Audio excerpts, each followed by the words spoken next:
Hello, this is Jerry Zremski from the Buffalo News Washington Bureau.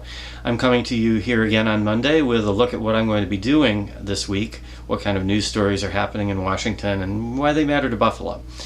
And I will begin, as I often do, by telling you this is looking to me to be a fairly busy week. And I say that because I already know of two news stories that I'm going to have to be doing. The first is tomorrow, and it involves an event where a report's going to be released on the fiscal situation in major states and what it's looking like long term.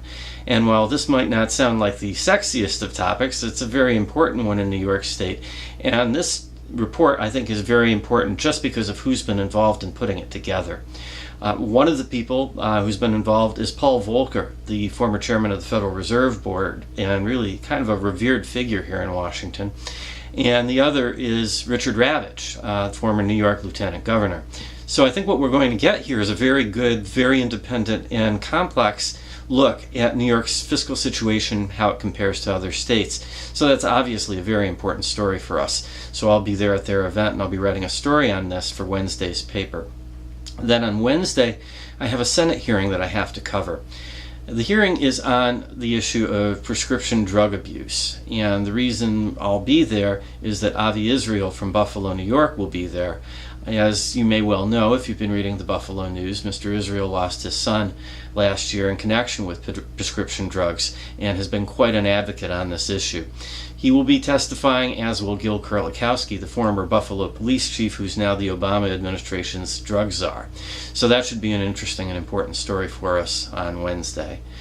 Beyond that, and you've heard this from me before, and I'm hoping this will be the last time you hear it from me, I'll be working on my story on Senator Kirsten Gillibrand and her involvement on women's issues. I've been working on this story for several weeks, and basically each time I've gotten close to finishing it, something has postponed it. Often a more urgent story.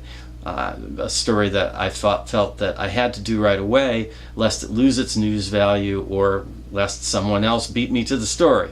Some stories are like that. It doesn't mean that one story is more important than the other. It just means that one may be more urgent than the other, and that's sort of the situation in this particular case.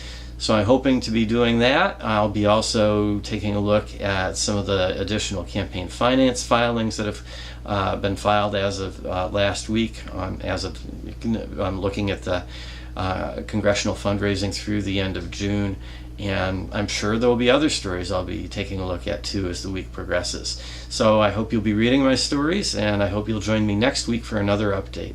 Thanks. Take care.